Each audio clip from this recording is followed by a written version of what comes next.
Hello, everyone, and welcome to the final day of the Women's Connect. This is a virtual panel series where we are highlighting women that are trailblazing in innovation and technology. And today is literally just about that, innovation and technology and women that are genuinely setting the path for those that are going to come after them and those that are there today, but mainly setting the path for themselves. They are literally those people that you will look up to, the people that you probably want to be your mentors. So please be taking notes, please be looking at their LinkedIn as they're going through the presentation. But I want to make sure that we know that today is all about innovation and technology, and the fact that as much as it is about women and Women's History Month, this is also our first and most official all Black female panel. So I would like to say a big shout out to all of our women that are on this panel right now. Thank you for trailblazing for people like myself and those that are like us. My name is Justice Miranda. I am Director of Operations for Gaming Community Co. We are a nonprofit that is focused on helping BIPOC communities enter into the gaming and esports world through career advancement opportunities. And all of these ladies have individually done so much within their own plethora of work experience and all the things that they have accomplished. So I would love to go around and have everybody introduce themselves. Give me a little bit about your background, also where you work today, and maybe even how many years that you have been working at your company. Let's start with Danae. Hi, everybody. My name is Danae Mobley. I'm the Chief Operating Officer of Coded by Kids and the Director of One Philadelphia. So saying hi from Philadelphia, from wherever you're joining.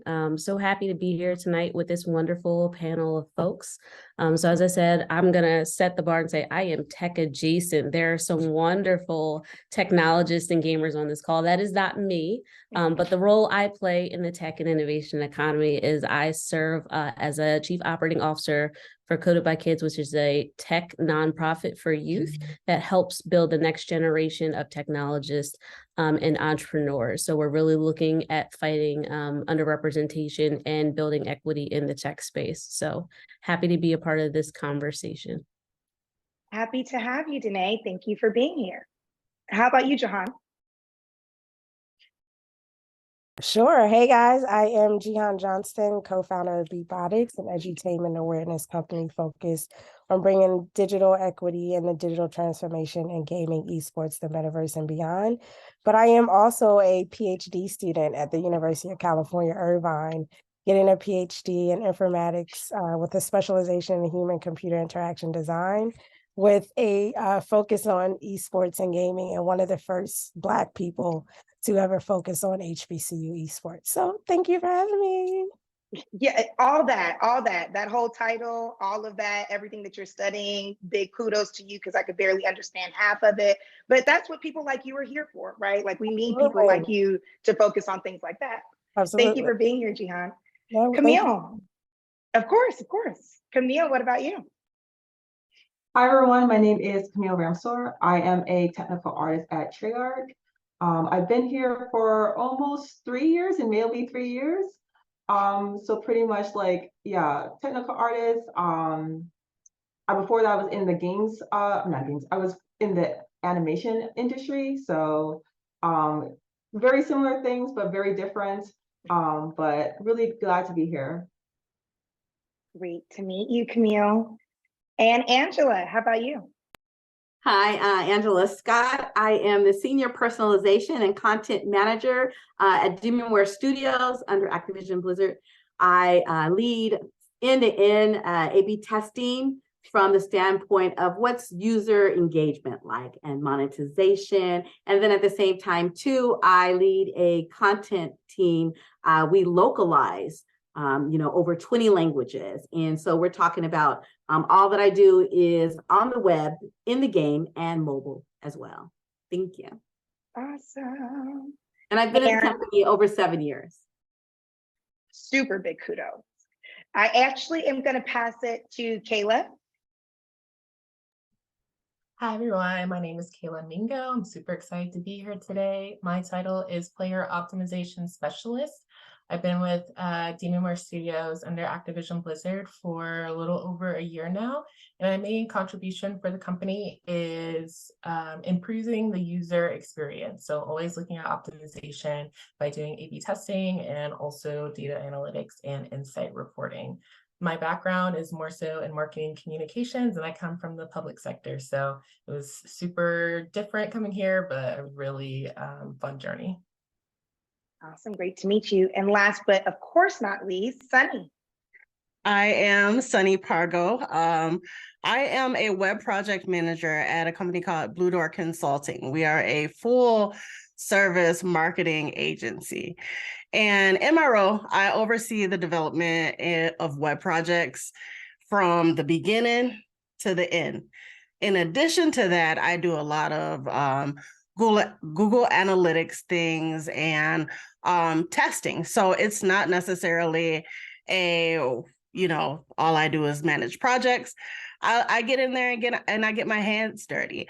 I've only been with the company for a month. In my prior role as a web PM, I did some developing design as well as the project management aspect of it. I had been there for 5 years. Awesome. And so, as you can see, if you're watching, these are rock star ladies, right? Like, these are people, like I said, that you want to be looking up their LinkedIns, be connecting with them, say, hey, I saw you on the Women's Connect panel through Community's Twitch. I thought that you had an amazing, not only job, but also your experience and career. Wanted to see if we could connect. You're seeing them. Don't say I didn't tell you to do it, because if you didn't, you're missing out on yourself.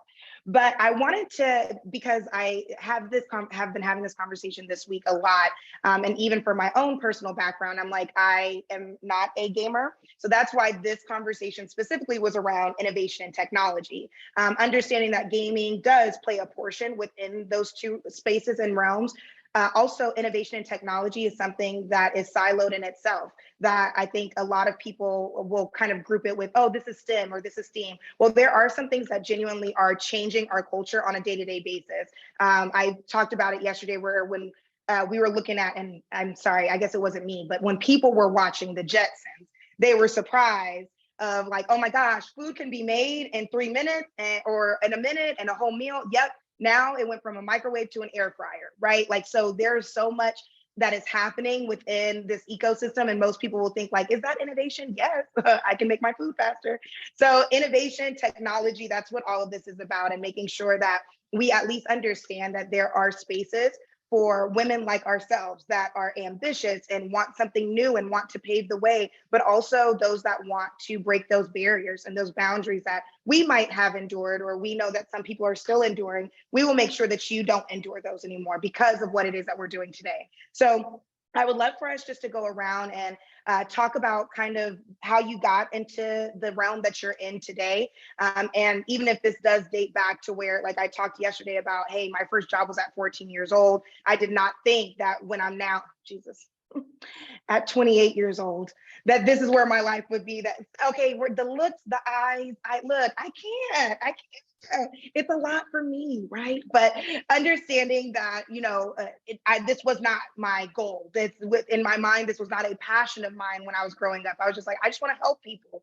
Understanding that is where it has taken me today, to say that is literally my goal. My passion will always make my profit, because I will always be involved with helping others and bringing up the next generation. So I would love to hear from you all. How did you get started? What were some of your first experiences and careers, and how did you land even the role that you're in today? Let's start first, Camille. Yeah, so I guess real quickly, I failed to tell like what actually a technical artist is, and this will make more sense when I tell my background. So there's different kinds of technical artists. The one that I specialize in is a fancy way of saying I am a software engineer that knows both the technical processes and then the art processes, and kind of bridge the gap between the two together, because everyone talks their own language. So with that being said, I guess growing up, I was always the technical person in my family, to the point where everyone was like, hey, fix the computer, fix the printer, yada, yada, yada. For free, I was, yeah, for right, free. exactly, Yeah. exactly. Till this day, still doing it for free for them. but I was also very artistic. And in my family, my mom, we were like always watch like animated films. Like we would always go to like what do you call it? Like Pixar, like every like Thanksgiving they had a film and we would do that. It was like a family thing. And then like I've told this story to like a couple of times, but like to the point even with games, like my brother and I would like have like Pokemon battle games to the point like, okay, if we need to handle any beef, this is what it is. And so so that's kind of what I grew up with. And it's kind of like in high school, I kind of did a program where you could like do stuff with like Adobe Photoshop and get industry certified and stuff like that. But I really didn't even know that this was like an option when I was like in high school and everyone's like, hey, you kind of have to grow up and pick something. I found out that Pixar had a thing on their website called Paths to Pixar, and there was a thing called for like technical directors, which was like, hey, you could be artistic and both like both artistic and technical. And I'm like, perfect. Found out that it was part of computer science, and computer animation was part of computer science, which is also part of engineering. And I was like, perfect, I can do that. It was satisfying my parents, especially like my Jamaican mom, who was like really big in like academics. So it's like, you know, she supports me all the way through, but just to say like off the bat, like, hey, I'm just gonna go to an art school, which nothing's wrong with that. It was a little bit harder to convince her with that. So yeah, got my undergrad in computer science and did a minor in human factors, which is just pretty much like user experience and how things work and interact with each other. I wanted to get into like animation because I didn't know tech art was part of games. I only knew like game design was part of games. And found out that actually like I had the breadth but not the depth of getting into the entertainment industry.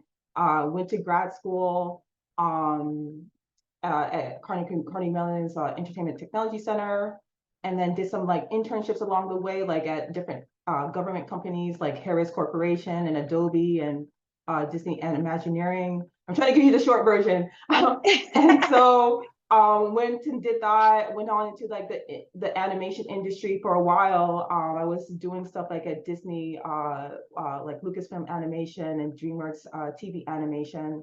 And then kind of like COVID hit, and the grad school actually had a lot of like what you call it, like gaming background. So I was really familiar with that. But then funny enough, like one thing that maybe you're probably going to hear through this whole this panel is like your network is like, it's really important to network with other people. And it's a really big industry, but it's also very small. So during that time when I was interviewing, like during COVID, everyone was like, oh yeah, we want you. But then there's like a point where it's like a hiring freeze. And I'm like, what's going on? I knew someone from school from Carnegie Mellon, and I was telling him, hey, like, can you refer me for this role? And he's like, oh, absolutely, because we worked together and he knew my work ethic. And then found out that actually they were looking for a different kind of technical artist. So they're like, well, you're not good for this studio at, I think it was like High Moon, but like Treyarch, they're looking for like someone exactly what you're looking for. Nice. And so did that, and they were serious. They're like, hey, like in a week or two, it's like, we want you, like, can you start? Versus everyone else was like for a month. But anyways, that's kind of how I got my started, and I've been here ever since. So yeah. Yeah. So essentially you started doing something that you loved. And like a lot of us, our parents are sitting here like, is what you love gonna make you money? And Yes. we sat back and was like, well, maybe not the way I'm thinking about it right now, but eventually I'll make a plan so that it does make me money. And then you don't have anything to say about what it is that I'm doing because I'm still following my passion. Yeah, that's awesome though. And even to where you are today, I think a lot of people would not know what a technical artist is. And a lot of people like yourself are very fluent within a lot of technical spaces, but within a lot of artistic spaces to where it's like, how can I combine the two? So essentially, Camille, you, like I said, are just a rock star within that to say, there is a possibility for you to be able to do everything that you love and still be able to make really great money. Because I don't even want to ask you how much you make working for Disney and Pixar and all of these amazing companies. So big shout out to you, Camille. Thank you so much for joining on today. And I can't wait to dive a little bit deeper into more of what you've done in your experience. Sunny, how about you? Oh my gosh. So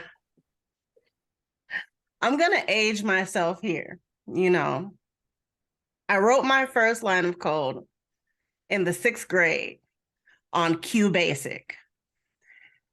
And And it was a simple app that it was a sunrise app. So you open, you click run, and the sun rose. It didn't set, but it rose.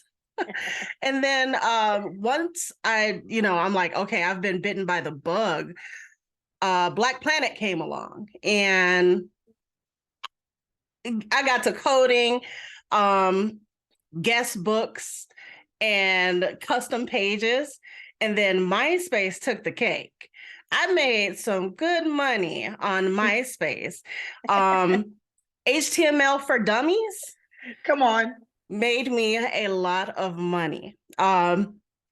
Unfortunately, I didn't necessarily have the education to know what way to go after that. So at that point, I was at a standstill.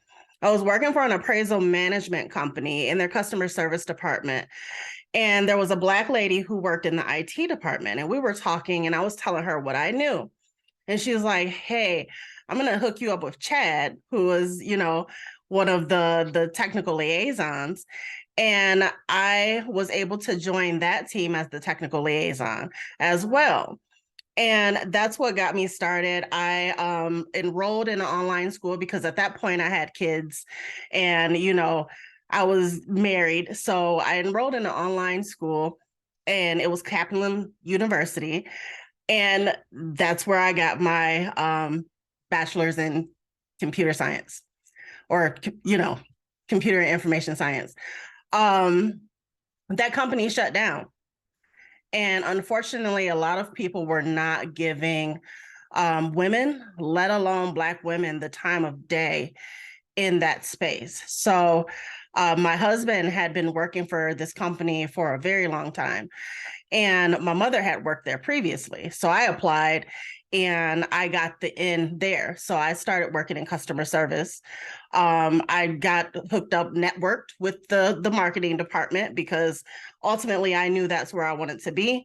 I started as a data analyst a year and a half in, dealing with our product data, making sure that our manufactured product was able to get on the website. And then our digital marketing manager left. And so I rolled into that role, which ended up morphing into more of a web project manager. Unfortunately, again, I was laid off, and this is where networking comes in huge, because I was in a meeting with my developers, and I said, hey, my last day here is February 1st. And we had grown and had such a good relationship that I was able to say it's not necessarily by choice. So I'm looking for leads.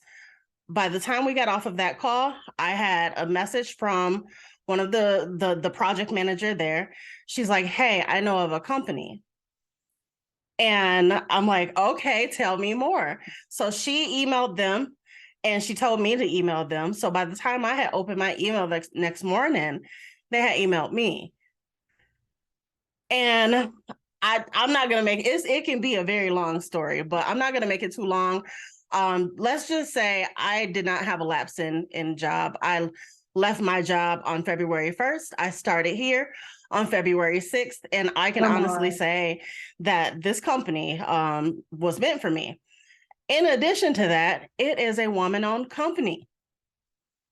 Let's go. So I am, networking is going to be your absolute best friend. That is so awesome. Yeah, it's like you would never know. And I can essentially say the same thing, to where even COVID for me was a blessing, to where it was like, as much as people were like, what am I going to do? How am I going to move? What job am I going to have? I was like, which offer do I take based off of what's going on? I mean, there's so many different things that are happening right now, but I also want to, I've always said, just stay current, right? Like, I don't want to be in a company or in any organizations that are essentially outdated. How can I stay up to date and always be ahead of the curve as much as possible, so that as we're doing, opening the door for other people, knowing that there are these strides that we have to make. So big shout out to you though, Sunny. It's amazing that you have come this far, and also understanding, you know, where you started was not, I'm guessing, where you thought that you were going to end up to where you are today. And so big shout out also to a woman-owned company that then hired you and said, yep, come on, as soon as we can grab you. And I really do want to say shout out to those companies that when you see good talent, you grab them,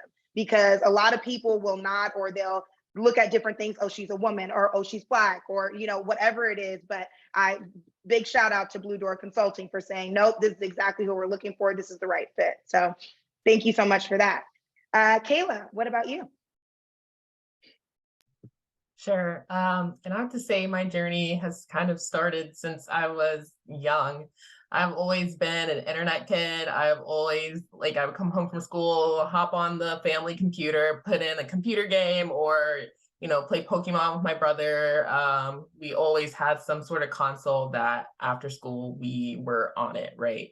As long as our homework was done beforehand. But my background actually is more so in journalism and mass communications. That's what I got my degree in at UGA. And so I thought I was going to be a journalist in CNN. I thought I was going to be delivering the hard-hitting news. But I kind of found out that wasn't really my passion, right? It wasn't really what got me up in the day. So but I started my career in marketing and communications. I knew I loved to write, I loved to create content, and I loved the analytical side of it as well. So I've always had a hand in data analysis. I actually started working for an in-house agency at UGA. It was, and like I said, I'm from the public sector, so things just work a bit differently, but we had basically what was an in-house marketing agency. And I did email marketing. Part of my role was A/B testing. So I had that skill set. I had some new media and technologies skill set from college as well. I had a certificate from the new media program there.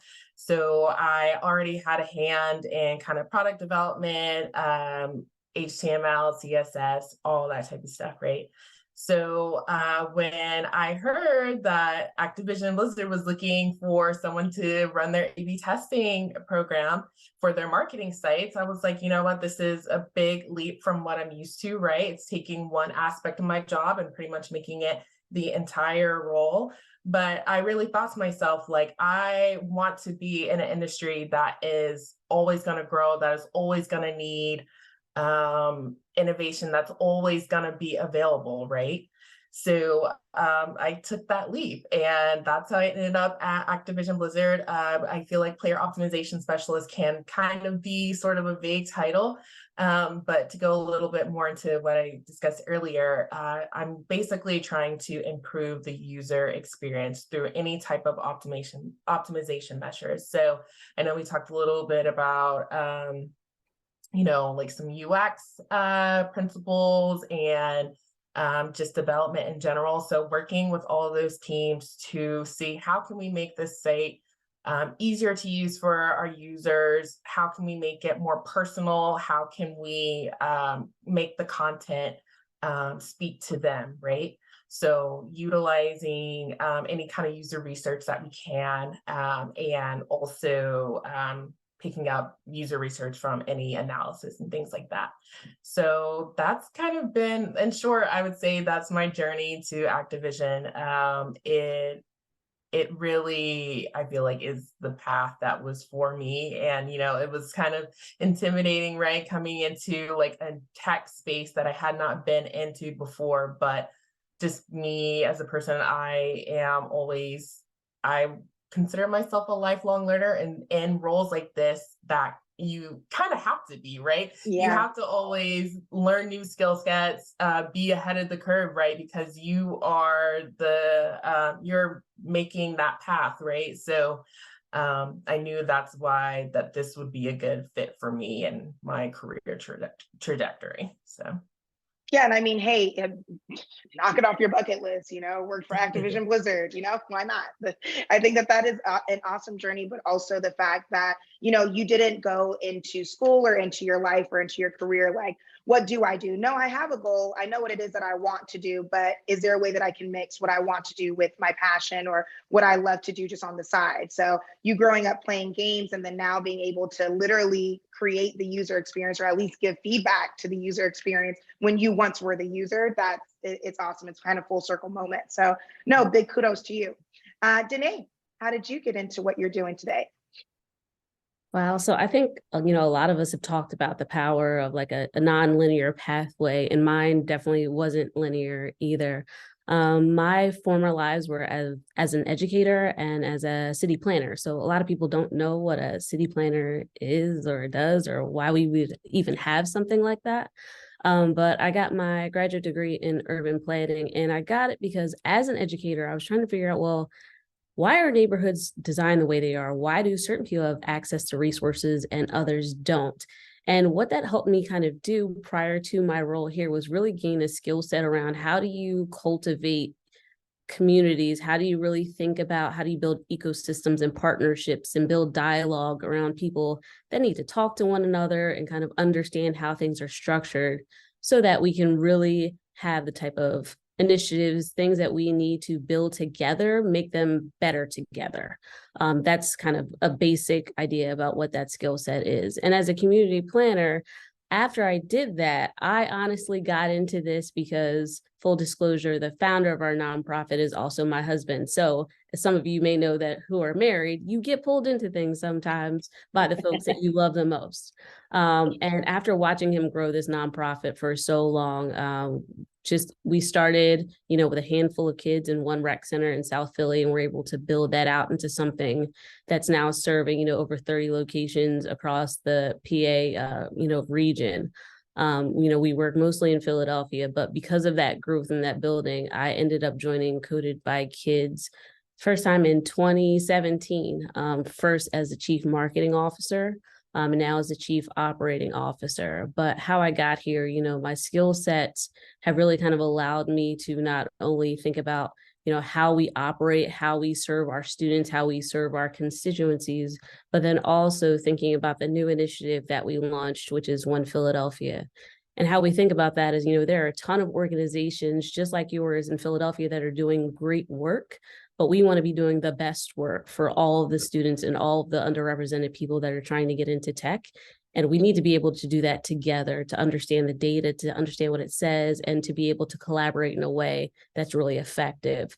So as a planner, now convener and re-grantor through One Philadelphia, we are really trying to just help people think about that and really fulfill our mission, making Philadelphia the capital for equitable tech and innovation. So I'm here doing that, and we'll see what the next phase looks like of this.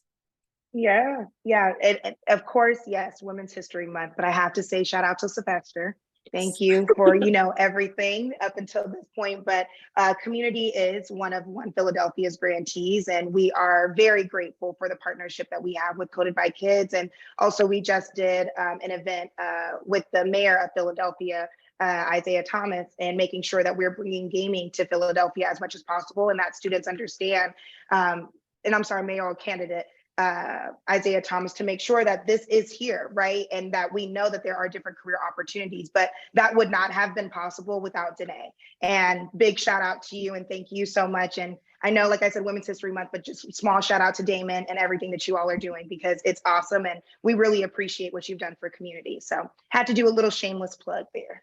Oh, always happy to be partnered with y'all. Thank you. Angela, tell us a little bit about yourself. How did you get into what you're doing today? Long story long. And I'm partially going to date myself. I am an old school, old head gamer. And when I say old school, old head, I grew up in San Jose before it became the Silicon Valley, right? My stepfather worked at Fairchild. He was an electrical engineer, and he worked alongside Jerry Lawson, right, who created the Channel F mechanism. And so we were beta testers. right? For all of the games that were coming out. And I mean, and so here, if you can kind of picture that, like, we're the Black family that's, you know, higher upper middle class, 6 of us kids, we're beta testing. And we're like, you know, so everybody came to our house. We lived in a blue house on the corner. Everybody came over there and they're testing with us. And my dad would sometimes get so frustrated if we didn't log in all the information. And so, but, you know, I'm not knowing that this is something big. I mean, this is part of history. My dad was a small group of Black engineers, right? Like, we didn't know. We're just living our best lives and, you know, seeing Mr. Jerry and all this other kind of stuff. Like, we're not knowing, right? And so, like I said, so I grew up enjoying video games. And to your point, watching the Jetsons and saying, man, I can't wait one day to be on the people walker, right? And have that microwave. Like, these were always the things that I thought of. And so quite naturally, I'm also a storyteller, right? So for me, again, nonlinear, I went into journalism. I'm a matter of fact, let me stop and say I'm a U.S. Navy veteran. So like I said, I grew up in a big family. Thank you so much. I grew up in a big family of 6 kids, right? So I was just like, okay, well, I'm going to go the veteran route, the military route, get my GI Bill and go to college that way. And so at the same time, technology, again, growing up in San Jose, was always in that forefront. My mom retired from Hewlett Packard, HP, you know, sister worked at HP, brother worked at Cisco, you know, dad again retired from Fairchild. So that was always in that background. And they're like, Angie, why aren't you getting into this? And I'm like, well, I want to be a storyteller. I'm not quite sure how that aligns with technology, right? Like, you don't know what you don't know. So anyways, having gotten out of the military and I went into publishing right away. Like, I was magazine editor, did Parenting Magazine, won some awards, blah, blah, blah, all of that. But I'm still like, you know, I'm one of those that's a lifelong learner, always looking for what's my next, right? What's my next after editing books and all of that. And then, so I went back and again, took more classes in digital publishing, you know, designing pages, InDesign and all of that. And I was like, okay, I really like this. I really like what's happening in this space. How can I get back in as a content creator? I was already blogging at that point, but I wanted to dive in deeper. And so fortunately, I was contacted by Activision to come in as a web content author. And I was like, oh my God, called my dad. Hey, Dad, guess what? And he was like, what? Yes, do it, you know, because still gaming. He's like, oh, wow, you're getting back in there, girl. And I was like, okay.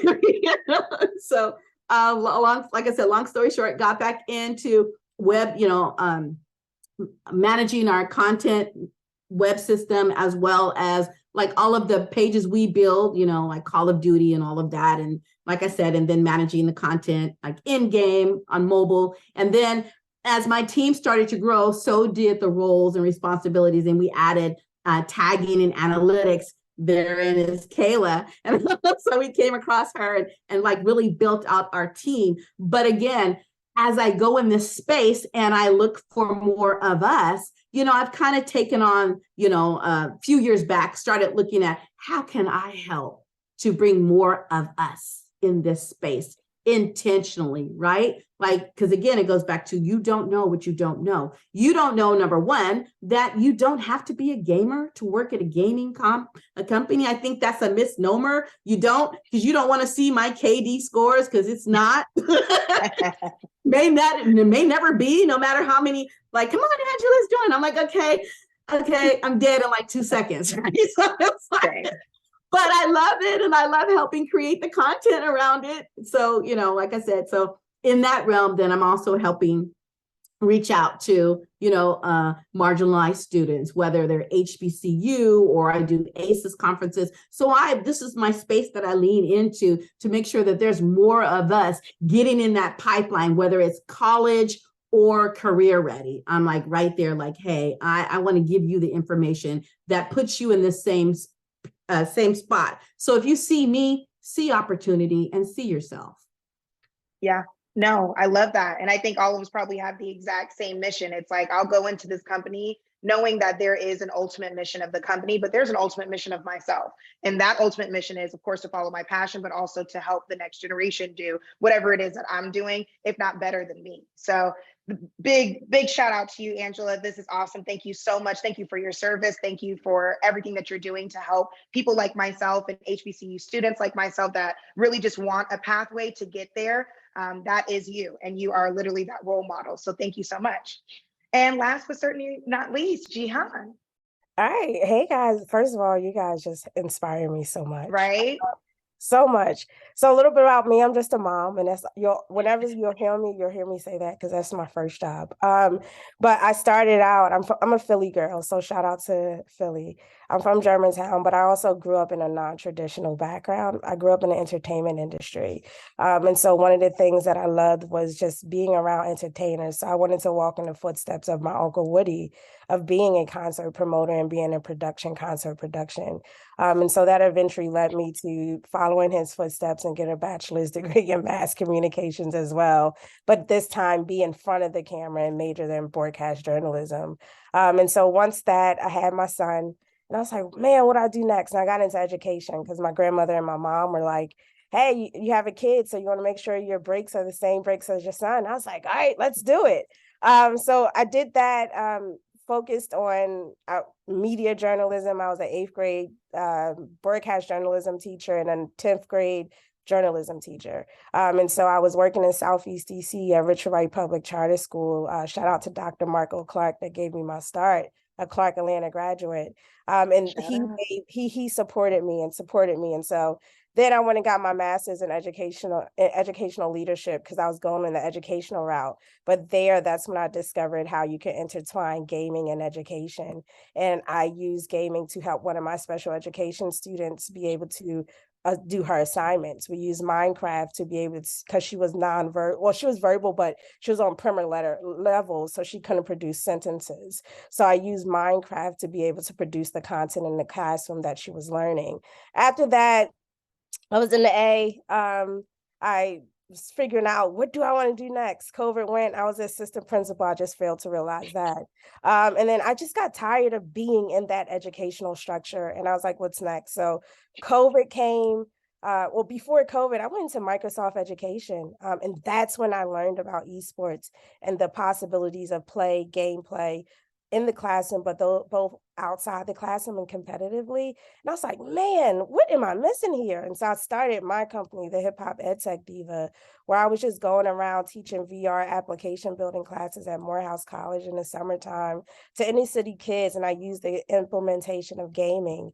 And so after that, I was like, okay, I'm going to do this. But during COVID, my son was like, I'm gaming. That's all he was doing. He was in his room gaming, going outside, cooking on a grill. And then I was like, you know what, let's sit down. He said he wanted to be an entrepreneur. He wants to be a content creator. I'm like, okay, how can I support your dreams? And as he's telling me his dreams and I'm looking how I can support it, I was like, you know what, let's formulate a company. You are my co-founder. I am the other co-founder. And let's make sure that we're able to support this community of kids like you that may not be able to have that support from their parents. So we created Beatbotics. And I've been doing that ever since. And so just me being a natural researcher and wanting to discover what's next, I took it upon myself to educate myself on UX research and UX design. And then that's when I decided, you know what, I'm not paying for another degree. This is like my third one. How do I get accepted? And so shout out to Carnegie Mellon, because if it wasn't for Carnegie Mellon, me and attending their informational session, I wouldn't be out here in California discovering and exploring this area of esports and gaming. And so I'm here now as a full-time consultant. Shout out to Cxmmunity for actually giving me my first start as a consultant in the gaming industry to help start up their educational sector when they first started. So they will always hold my heart. They were the first company to ever give me a paycheck during COVID. So they will always have my heart and I will always have their back. But I started seeing that there was less representation of Black females, Black students, and just Black people in general in this space. And I was like, how can I make and start curating communities?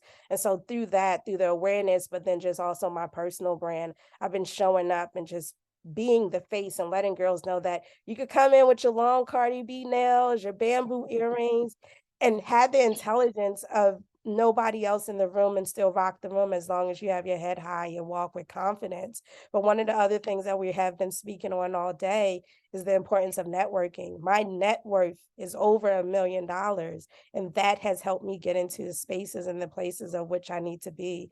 So whenever we're talking about the importance of being a millionaire or the next level and making sure that we're pivoting, you have to make sure you're pivoting in your networking spaces and your digital Rolodex. And so you guys speak on the Jetsons. And so I actually, one of the biggest things that I have, and Justice knows this, is that I have in a workshop that I call for parents, the Jetsons versus the Flintstones, where we're talking about the evolution of technology and why parents need to jump on that train. So that's my background. I am now, doing me and just exploring the different avenues in the California area as a consultant now that's my full-time position. And I'm also with NASEF part-time. So I'm helping them build their international awareness and opening up clubs in the US and particularly in areas of underserved communities. So that's me. And Liz, I will continuously say throughout this panel, look at who you're looking at.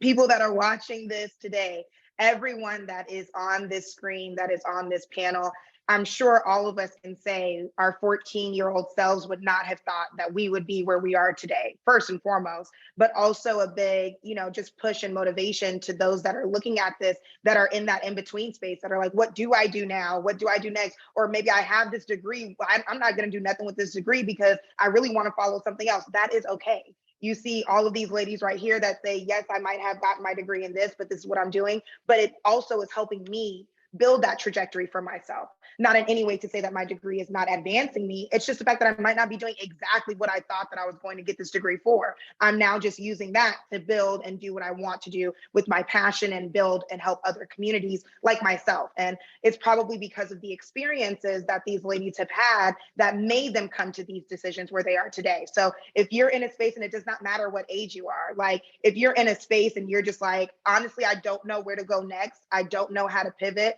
just keep continuously looking in and listening in to stuff like this, because there are people that were in your shoes and probably still are in your shoes of just like, I'm going to navigate the space as the space comes to me, because it's changing every day. But what I do want to do is follow my passion every day. And I want to make money following my passion. So big shout out to you ladies for getting to where you are today. And also, setting that path for those that are coming behind you.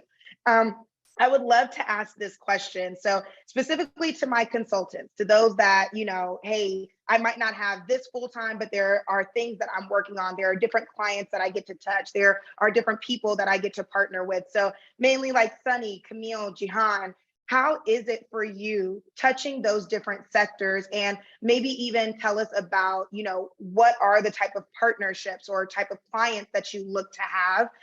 And how was that process getting to this point? Because I know that it probably wasn't the same. What you think today or what your standards are today might not be what they were 5 years ago.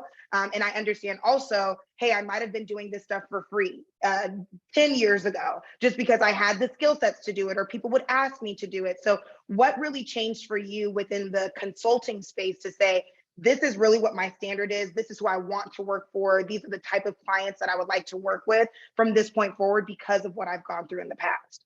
And anybody can jump in. I'll jump in first. I'm all about energy. I have to have that family sense. So I came from a dynamic where I almost lost my life in a space of work. And I did not want that going forward. I didn't want the stress. I want to be able to have the family balance because I'm also a single mother. So I want to be able to have that balance and that time with my son, but more importantly, make me feel wanted. Let me make sure that your energies are high. If the energies aren't receptive, I can't be in that space. I can't be in spaces where it's just negative all the time, because my energy, my high energy and my high positivity is not going to offset to that. And that's going to bring everything down. And I don't like my mood to be messed up. So I want to be around culture. And that's just me as a former assistant principal of school culture. I look at the culture of the environment. If the culture of the environment does not fit who I am as a person, if I can't be myself, one of the things that we have to really speak on, especially as Black women in any technology space. Please understand that you can show up authentically yourself. I really need everybody to understand this, because sometimes at HBCUs, they groom us that we have to be this pristine person. We can't walk around and do this. We can't walk around and look like this. And I just have to shut that down, because if it wasn't for my authenticity, like I said, I worked at Microsoft. At the time, I had bleached blonde hair, and I would always go in with at least my 26-inch bamboo earrings, and I would knock it out the park. And it came to be a symbol and a representation of who Jihan is. I am that girl on the block, but I'm also that girl in the classrooms that can do circles around you all to make you all look at me and understand that this is where we need to go at. So authenticity is important, but also making sure that I feel welcome. And my importance of Jihan is being welcomed in a company. Love that. Sunny? Yes, I am absolutely that's it. And my prior position, this is my first agency role, right? So I'm pivoting as we're talking about. I've pivoted into agency, and I was on the client side. And the clients that I can tell you what clients I don't want. I don't want the client, like I was previously. And I'm all about honesty. I was not always the best client to work with. I thought I knew everything. And it's about having people who are open to taking that leap of faith and trusting you as their consultant. Now, in addition to working, this may be my first agency job, but I do provide a service. And I provide a service for small Black businesses, and I do the consulting. I don't necessarily always build their websites for them, but I do for free tell them where I see that they need to go, right? And I give them the outlines, and I give them the decks to give to their designers and their developers, and just putting them in a situation where I know they probably can't afford, to hire a consulting firm right now. But putting them in a situation to where they can actually market themselves to be able to hire a consulting firm later. And the type of client that I like, again, it's the ones who they don't know it all. They don't know it all. They are not what I used to be. And and you can almost make almost any client what you want them to be. Almost, not all, but almost. And that's by being honest. The company I work for now, it just aligns so well, because one of the values is brutal honesty. And being able to be brutally honest with my clients, that's something that I was used to and that I wasn't able to do in my previous role. So it's about the energy. It's about being able to direct and actually do my job. And it's about being able to inspire and empower. And I get all of that from my new job, and I continue to do that, in my own thing as well. I love it. That's awesome. So I'm actually going to ask you, Danae. Like I said, we have worked with One Philadelphia and we have worked with Coded by Kids, but I think tech and innovation, especially, maybe not even having the background in tech and innovation as far as, understanding what these different pathways are. And especially like within gaming, for me, I was like, what? They still need lawyers. We still need marketing. We're just like any other industry. Yep. You still are going to need all of this. So what type of barriers do you think have come more on the table? Not to say that they weren't there years ago, but what barriers are we now acknowledging that we weren't before within tech and innovation? And how do you feel we can overcome some of those barriers or boundaries? Yeah. So, and I think you're talking a little bit just about the barriers to entry to getting into tech and innovation careers. I want to make right. Sure. And it's especially for minorities and those that are in underserved communities. Yeah. Yeah, definitely. So I think the first part that you mentioned is a huge one, right? Exposure. So many of us, when we're younger, we're getting exposed to more traditional opportunities, whether they be sports, music, entertainment, art. We all talked about hobbies and things that we're interested in. We don't understand that, oh, there's actually space, in technology for me. Like I didn't even know that that was a thing. And then sometimes by the time we get there, it may be we feel like too late and we don't understand how to pivot. And what we're really trying to do is kind of bring light to that and help people understand that no matter where your interest point starts, there's always a bridge to technology through that. Even with sports, if we look at how they do instant replays now, if we talk about wearable technology, there's all these different entry points into tech and innovation that we're trying to expose students to. So really that exposure barrier, I think a lot of people are doing good work in that space to try to kind of bring that barrier down a bit. Beyond that, once we get to that point, people get a lot of exposure, but then there aren't a lot of opportunities to continue and grow that passion. We noticed that a lot where we would have kids that would come to our intro class, but then there was well, what's next? After I know what coding is, I kind of saw under the hood and this is cool, but what do I do next? So even thinking about just competitions that we can create, other ways that we can really build a culture around tech and innovation. We were able to start the Innovation League this year. And that's basically kind of the same idea of taking a sports team and a sports league, just like you have across the city. We now have an Innovation League in Philadelphia where any student that wants to build a business and learns how to do that can do that, come compete, and then win cash prizes for being able to build that business and build the technology. So those barriers, really thinking about how do we address not only exposure, continued engagement, but then once you get past that, if you've done all that, sometimes there's an education barrier. So for kind of older folks, when they're trying to get in, if they didn't go the traditional education route, they're saying, well, what do I do next? And you see a lot of, alternative pathways popping up through apprenticeships, certification programs. There's a lot of different avenues that people can take. What's really important, is to think about, one, what are the skill sets that people are really employing right now, right? Well, there are a lot of different things where we talk about how you get into the industry and where you get into the industry. Where we really focus is we say, okay, there are a lot of lower level jobs that may be around hardware. And when I say lower level, I mean lower paying, not necessarily in skill set, but lower paying jobs where there are software engineers, there are other positions that we really want people to focus in on and say, okay, where can I get in that's going to be a sustaining wage for me, where there's career growth, where I can really expand and be creative and really carve a path for myself. Understanding where those skill sets align and where you can start to get some of those educational opportunities is a really important thing in helping people kind of eliminate that barrier for getting into the industry. And I'll say the last one that we're really trying to think about is retention. So say you get into the industry, you're there, that's great. A lot of people, because of culture, the things that you were bringing up, don't feel comfortable staying in this space. They feel like, I don't like it here, this isn't for me, and they get into the tech industry and they leave. How do you start building networks? How do you start really kind of finding your people and your tribe that help you keep going, help you keep creating in the tech and innovation industry? Those are some of the barriers that we're seeing. And like I said, trying to find your network, trying to keep finding professional opportunities that help you engage with new people, help keep your skills relevant and current. Those are some of the things that I think could really start helping folks as they're trying to get into the tech and innovation space.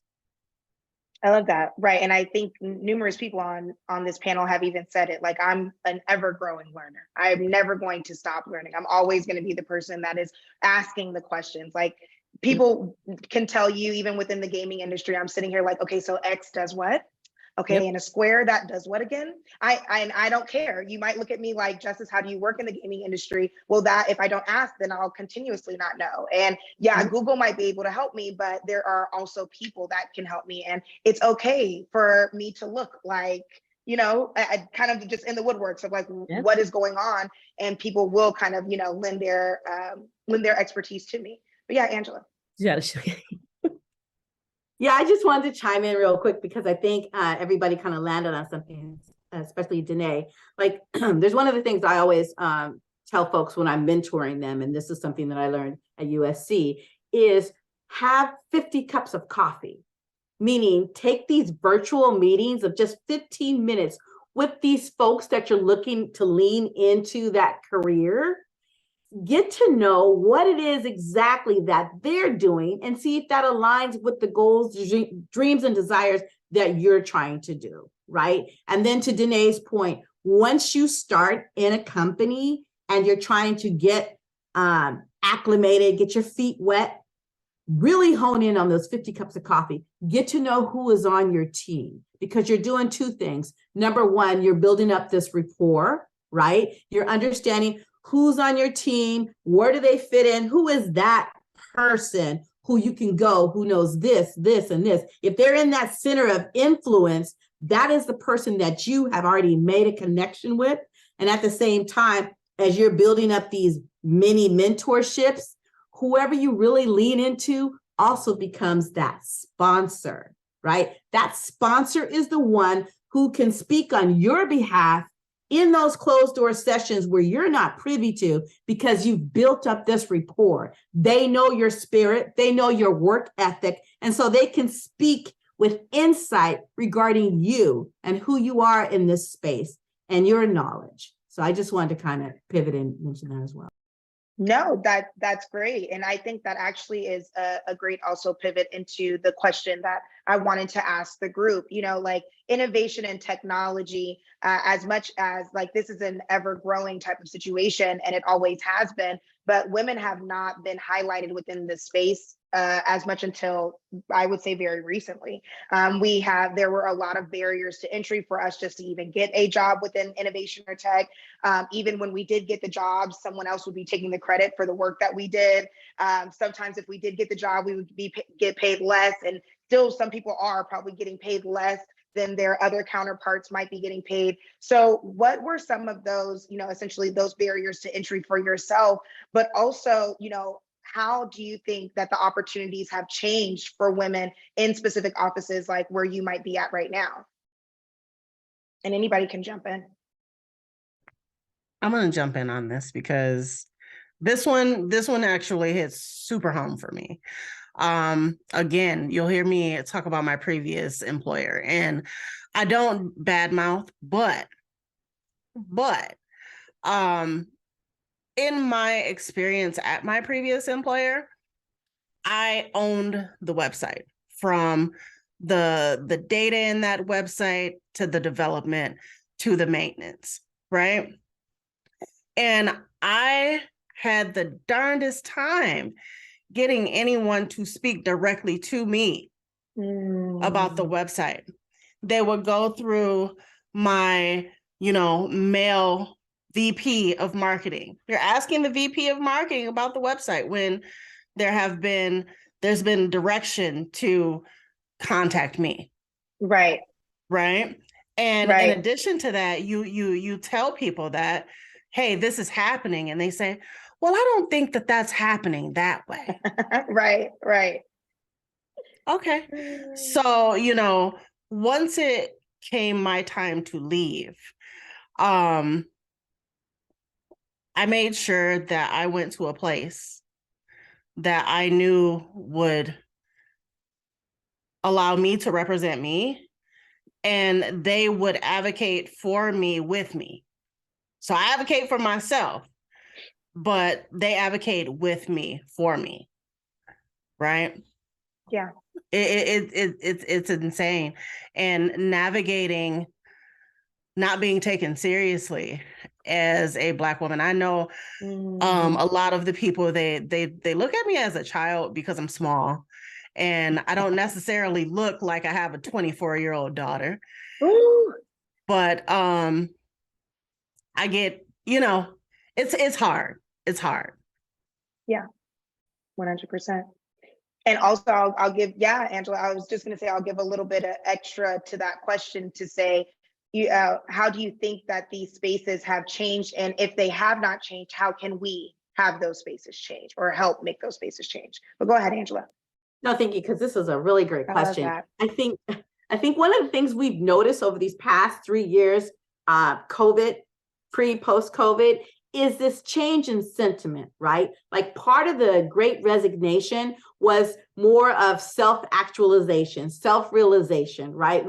A lot of folks left and pivoted from where they were because they're like, wait a minute, I don't feel valued.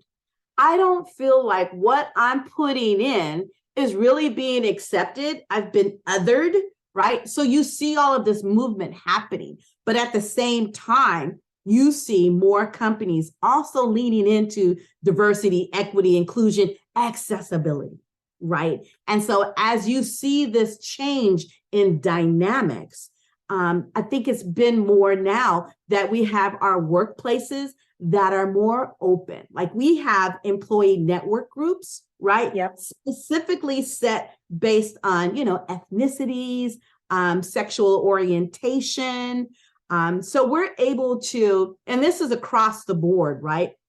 Where you have those companies that have those networks where that's that open space where you do start to feel valued, number one, right? You have a space where you also feel like you can support others. Like everyone can share that lived experience and then work to bring more awareness to others. And I think at the same time, too, as one that helps lead global social and community impact for my company, also in that spot of creating awareness is we're giving opportunities to do real work in the streets, right? As far as that social community piece. And I think if you work at a company that allows you to do that and you're now have more skin in the game, then you do also feel valued, not just from a professional standpoint, but as a personal, because now you're giving back to home, right? Yeah. And then you're creating opportunities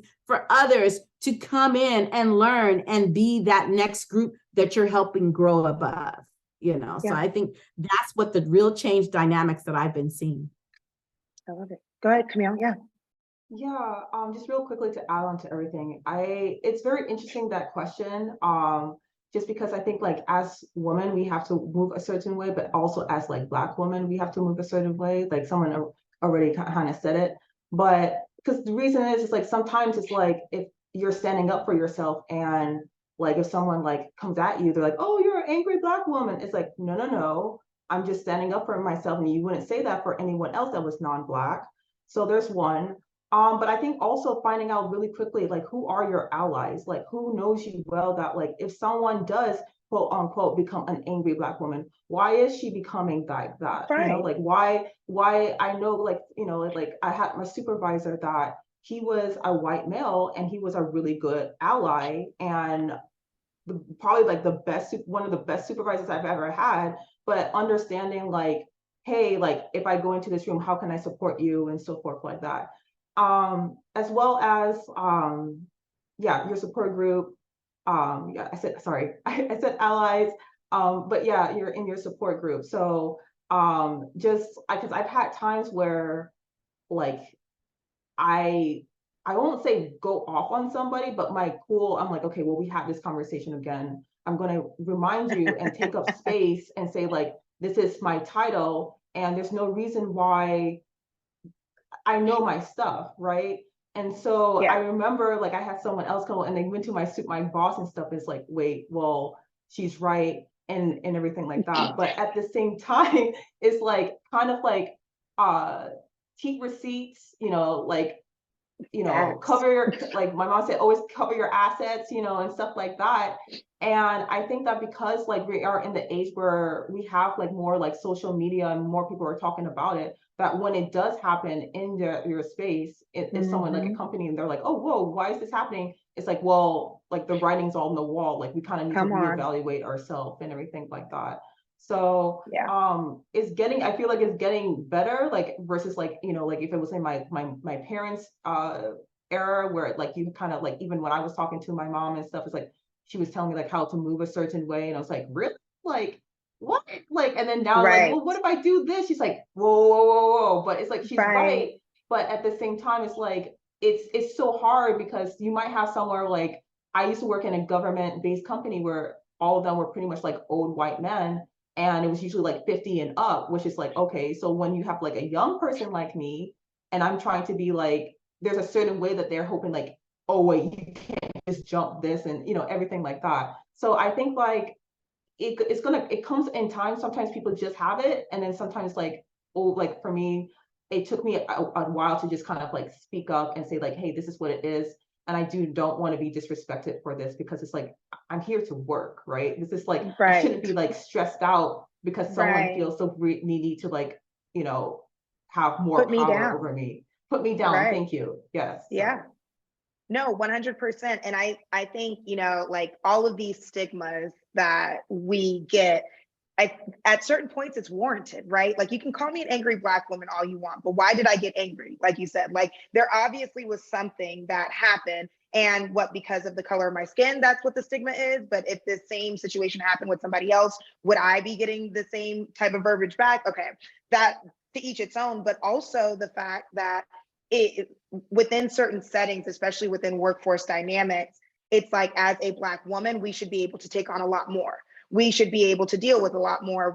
Even down to like people will call it CP time, like, you know, or colored people time, to where, oh, they're always late, or you don't know if I had to drop my son off at school. I have no kids, by the way, but you know, some people, you don't know if I had to drop my kid off at school. You don't know, what was going on this morning. You don't know what me and my husband were dealing with. So for you to give me a stigma or say that this is why, or this is a typical thing, don't, because all of us are individual people, just like you are an individual person. And I think that leads into what the last question, just for us to kind of just talk to holistically besides the Q&A, is in general, right? Black women, we know that we suffer from a lot of mental instability, right? And whether or not we acknowledge it, whether or not it's from past trauma, whether it's from our workplaces, where a lot of this kind of even sources from. For example, myself, I am from Simi Valley, California. If nobody knows where that is, that's actually where they moved the Rodney King trials to, because in LA, if they did it in LA, you would have a jury that would be some Black people, not even all predominantly Black, but just some, and they were not willing to do that. So they moved that trial, Rodney King's trial, where cops beat him in the street, to Simi Valley, because they knew that they would have an all-white jury. Most people don't know that, but understanding that that is where I'm from, I also was the first ever Black homecoming queen in my city, not just in, in my town, or in Simi Valley in general. And then I went to an HBCU. I went to Clark Atlanta University because I said, I don't want to keep going in this route. It's been amazing, and I'm glad that I was trailblazing in Simi Valley, but how can I trailblaze outside of this space? And how can I make sure that I'm also aware, right? Because we're all not, I can speak for myself at least, I wasn't culturally relevant in my mind. I did not know the same things. People would ask me to do certain dances, and I'm like, huh? Like, and it's just because of where I was brought up at. And I would get teased even so much of that. And that really broke me down mentally, of questioning myself, of who am I? Am I really a Black woman? I'm Black and Latina, but still, like, where do I identify? Or how in this space do I move because of what stigmas you have of me, or how I should be acting from Black people and white people, of saying that this is how I should be. So my question to you ladies is, with being a Black woman, in innovation and technology, do you feel like there is more mental stress, mental things that you have to deal with, and how do you overcome those things? And I would love to hear from each of you, because there might be certain things that you deal with that another woman might not deal with. And you can at least touch on some things that our streamers are listening into that, in my opinion, I just know something that you're going to say today is going to impact them, and they're going to be like, taking that exact phrase that you use for the rest of their life, to say, I can do this because Danae Mobley said that I can do it, so things like that. So Danae, let's go ahead and throw it to you. Why not? Oh, no pressure. Okay, cool. So I think, we've talked about this. We have similar backgrounds, growing up in a predominantly white environment and then transitioning. I didn't go to a HBCU, but honestly, continuing to go up and through those environments, through Ivy League institutions, now into sometimes with philanthropy, right? When we're talking, I'm not in tech and innovation, but I'm trying to advance, philanthropy, investment into underrepresented people, and thinking about philanthropy and how we're looked at in that space. You often question, how do I represent myself? How do I show up in a way that is helpful to the people that I'm trying to serve? And I think that when you are questioning yourself, the best thing you can do is actually take yourself out and think about the people that you are serving, right? Because you may waver in yourself, you don't ever waver in them. You fully understand why you're doing what you're doing, who they are. And when I do that and I center them, then it helps kind of get the nervousness, the worry, the anxiety kind of out of my head. You know, we all have work that we do personally, any way that we seek it about how we can speak to some of those other parts of ourselves. But I say, if there's something actionable you can take, is that if you are wavering, if you feel uncomfortable about who you are, just think about who you want to serve and what your value is and what your mission is. And that should steady you in any environment or circumstance where you don't feel certain or secure. I love that. And I can attest to that myself. Like I said, I am not a big, heavy gamer. And I can't, when a student comes up to me and is like, Miss Justice, will you play me in Smash Brothers? I'm like, yeah, I'll smash some buttons real quick and we can play and you can beat me and feel amazing that you just beat me. But also because of that, there was a lot of times when I would be like, no, I don't want to play. And then I would be like, oh my gosh, I feel so bad, because all they wanted to do was play a game with me really quick. Even if beat me, lose, win, it doesn't matter. I was serving them in that moment. And I really had to get out of that mindset of, I'm not a gamer. Now I'm just like, well, I'm a mobile gamer and I still will. I'll pick up some sticks and we can play and we can have a good time, but I'm serving you. It's not about how I'm uncomfortable in this situation, because you probably could care less if I win or lose. You just want me to play with you. So yeah, I love that. That's great. You know, I can't code a thing, but not even just for the students, right? It's for them, but also that presence in those rooms where they're not. You being there is the greatest service you could do for them. Agreed, 100%. Who wants to go next? Yeah, Angela. I would say, first off, I know where Simi Valley is. I used to, in college, volunteered teaching through the NAACP. I worked to teach Black kids. Were you one of the kids? No, I'm kidding. I wouldn't doubt it. I was just about to say I was a part of all of the NAACP's programs. That's actually why I went to Clark. On the Saturday school thing? Yeah, Saturday school. Oh, wait a minute, Angela, we might. Listen, I'm one of your babies, for real. Okay, and I was a baby. Let's be clear. I was a baby when I was doing it. So, oh my gosh. Oh, wow. You're going to make me cry. So you see, my work goes way back. But I would say, first and foremost, when we talk about, how they say surround yourself with that support system, that village, right? We call it now personal board of directors. That is your family, your accountability partners, everybody that can help you be the best you, right? Iron sharpens iron. So that's where I start. That's where I start and stop at, is right there. It's like making sure that I'm surrounded by like-minded spirits, where we're all maintain that growth mentality. We all want to see the best in each other, right? Because when you go into those workspaces where you come out maybe at the end of a hard day, doubting yourself, you have that personal board of directors around you that can then pick you up, right? So that is so important, so important. But at the same time too, all of us right here, we are more than qualified to be here. And whoever's listening, it was by choice, by purpose that you're listening, and you hang on to these pieces, because these are those moments that are going to drive you through, right? Mm-hmm. Just like you got your playlist of songs that keep you going. When I was at SC working on my master's, I had a playlist like, okay, I need to listen to this when I'm doing analytics, because oh my gosh, and leading an analytics team at the same time. Like, imagine that. But it's those things that, you pick out what's going to help drive you, right? Surround yourself with those people first and foremost, and make sure y'all on that same path of progress. If you get stifled, don't surround yourself with other people that are already stifled. Y'all are not doing each other any good. So I would say, make sure you're surrounded by those people that are going to help push you through. Amen to that. I got a couple of my board members on this call, so I appreciate y'all, because you listen, you pull me out. So I love y'all so much. Kayla, go ahead. Yeah, just going off of, I think, part of what Danae and Angela said, it's all about relationships, right? So even those who surround you, but I think the most important relationship that we have is the one that we have with ourselves.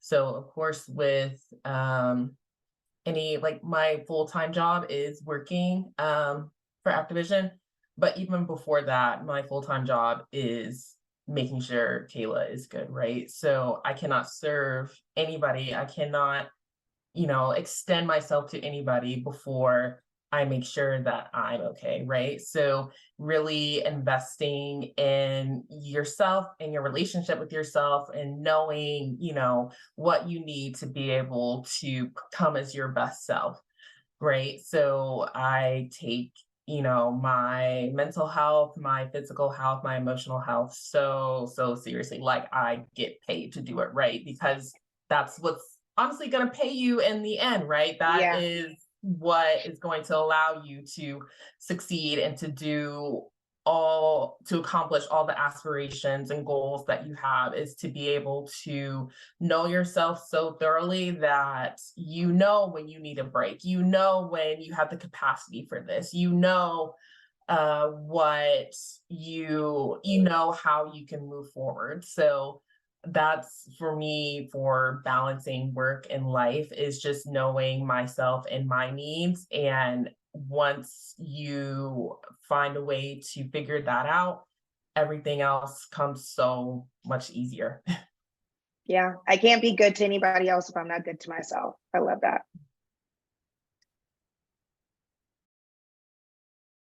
I'm gonna add really quick. Yeah, go ahead, please. Having your people is important, right? One thing that I just feel like this is important to mention: you are going to deal with additional stress. Take your days off. Practice your self-care. If you feel like you're being done wrong in your job, don't have that mind frame of I need my job. I can't afford to lose my job, so I'm just going to deal with it, and I'm going to pile it on, and I'm going to pile it on. Tell somebody. Yeah. It is illegal for a company to retaliate against you for telling somebody. If you have mental health issues, ask for reasonable accommodations. Please. Don't say, oh, it's not their business. It's not their business, but it's your business to take care of you. Yes. Yes. Make sure you take advantage of everything that's there for you. And if they don't give it to you, then bye, and we're going to get some money. Yeah, I love that. Camille, did you have anything to add? Yeah, I was going to say, like, real quickly, so there's a quote that I always like to have, like, with Randy. It's by Randy Posh, and it's like, the brick walls are there for a reason. The brick walls are there to keep us, are not to keep us out. The brick walls are there to give us a chance to show how badly we want something, because the brick walls are there to stop the people who don't want it badly enough. They're there to stop the other people. So I guess, like, just real quickly, it's like, you're going to go through a lot of different things, and there's going to be people who are going to, like, want to try to stop you, and, like, are looking for a reaction, and just because they're just, like, energy vampires, like I like to call them. But, like, but pretty much it's like, no matter what, I've had a professor, like a white professor, told me, like, hey, I don't think you should be a programmer, and so forth. And yeah, that's a whole other thing. But there's people like that will try to, like, stop you, and because your energy, your spirit, like, bothers them. So if you, like, when you pick something, like, whether it's games, animation, anything you want, make sure you find something that you're really passionate about, because if you are passionate about it, you're going to find a way to get over that brick wall, like the obstacles, over it, through it.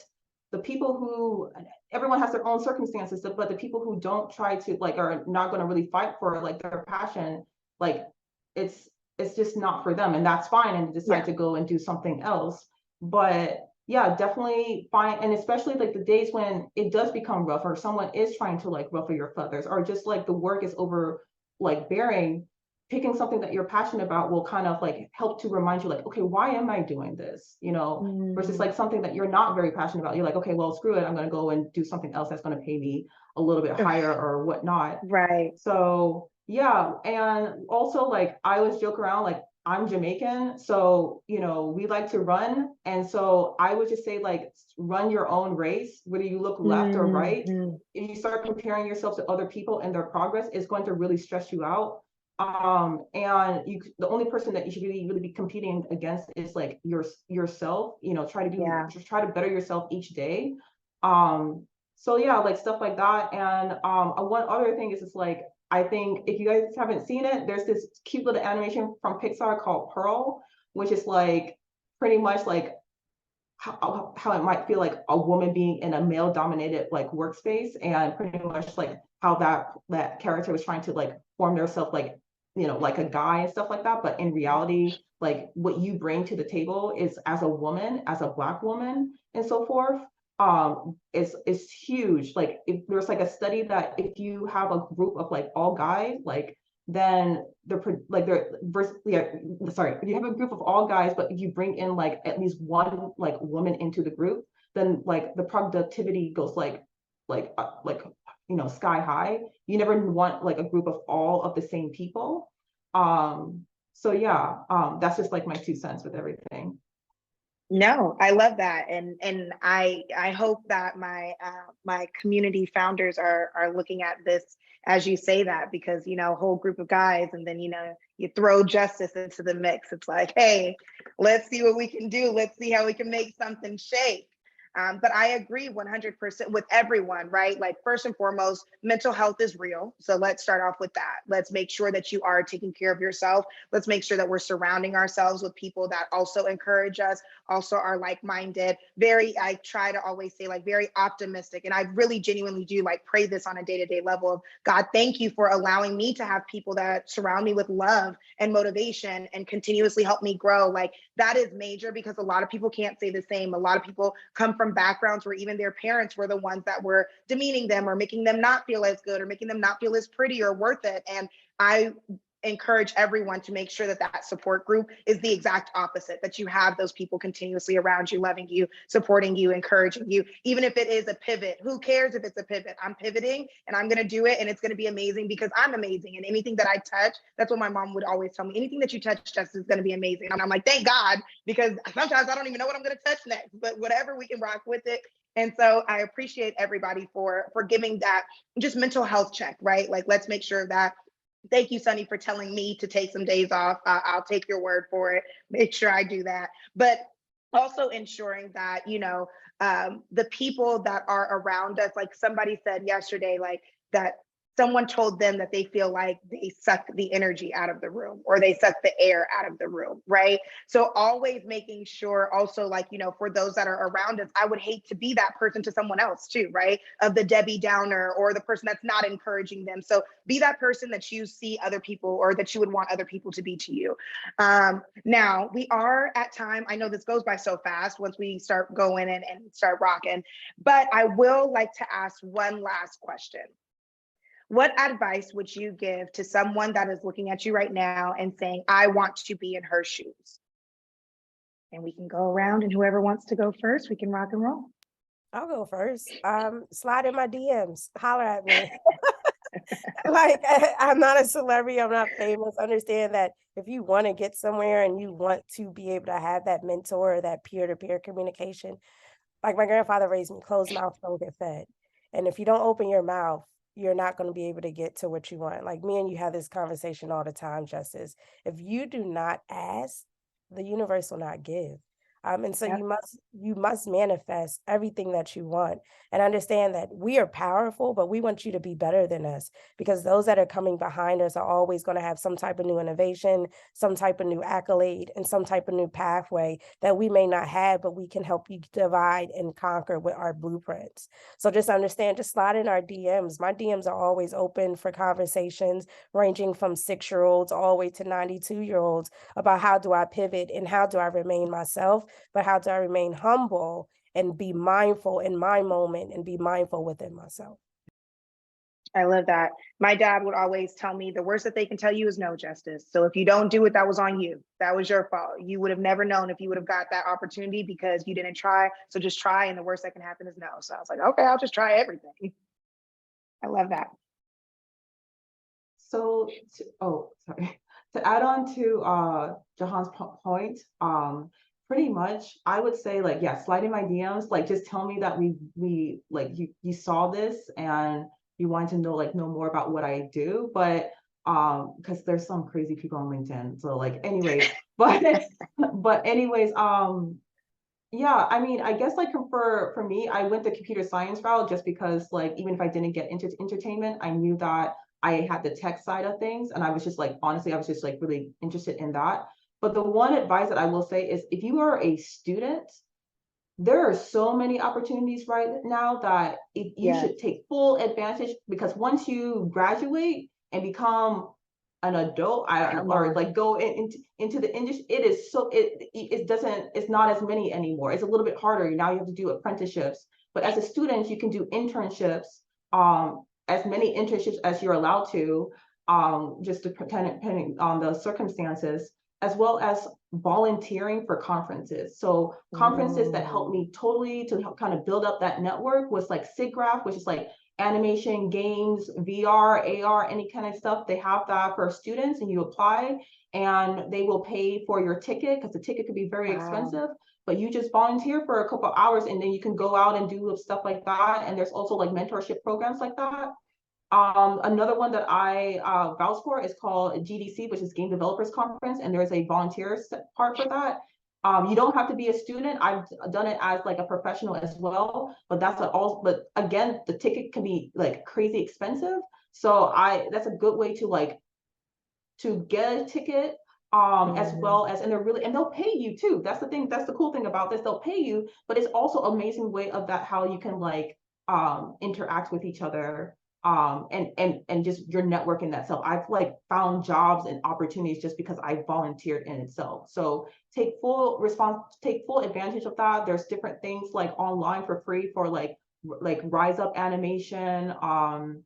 I can't think of Women in Animation. And even though these are I say animation because I came back from that background. Yes. But at the same time, a lot of the stuff that you learn in animation can be carried over into games. And a lot of people who are animation have worked in like the gaming industry and so forth. And it's not just people like game designers or animation stuff. There's people like producers, voiceover actors, and stuff like, it's like so vast. There's anything that you can think about. So I guess my big one would be like, take full advantage of being a student, because there's a lot out there for you. Go ahead, Angela. Yeah, I was going to say, and just as you know this already, when I say hit me up on LinkedIn, hit me up. If I'm encouraging you to have those 50 cups of coffee, one of them can be with me, right? And so I have an open door policy about speaking to anyone and everyone for 15 minutes, because I want to hear them tell me where they are and where they're trying to go or what's on their heart. Because I think in that way too, as you hear yourself speak it out, right? And then you write it, what do they say? Speak it out, write it down, make it plain. Then hopefully, depending upon what they say, I can steer them a little bit more into the direction that they're trying to go, or even pose additional questions for them to ask. But at the same time, to Camille's point, there are endless opportunities for internships, especially now. I know, like with our company per se, we even started internships this year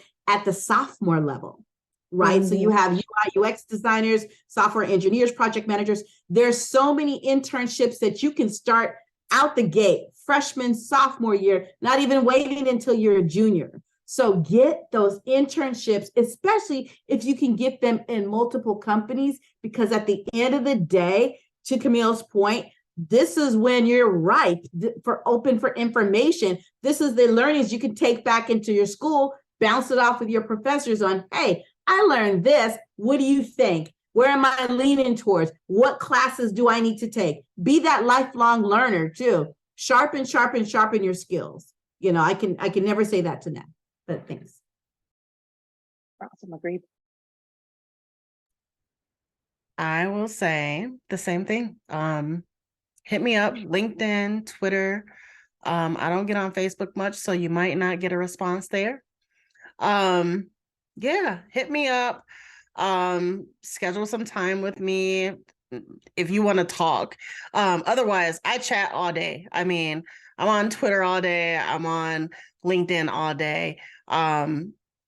If there's anything, like literally anything that you need to know or you want to know, I'll either answer for you or point you in the direction that you need to go to get the answers. And for my piece of advice, I would say to really try and figure out what your values are, so that when you are navigating, what can I do next? What do I want to progress towards? And when you are reaching out to these people for your 50 cups of coffee, right? You're not coming in with nothing, right? Like, oh, I don't know what to do. I don't know what I want to do. Please help. Well, it's kind of difficult for us to help you when we're not really certain of what your values are, right? So even if it's basic stuff like creativity, problem solving, I, really enjoy working directly with people, with numbers, like all of that is really important to know when trying to navigate how you're going to progress, right? And another part of that I would say is there is no wrong path. There is no right or wrong decision. Like, I feel like sometimes when I started looking for careers and jobs, I was so scared of making the wrong decision, and it would paralyze me, it stifled me. But I got some really good advice one time. It was, there is no wrong decision. You make a decision and then you make it work. And that gave me so much relief about, what path to take forward. Like any path that I take, I know I'm going to make it work and make it work for me, right? So I would say that's my piece for any type of advice that I would give. Awesome.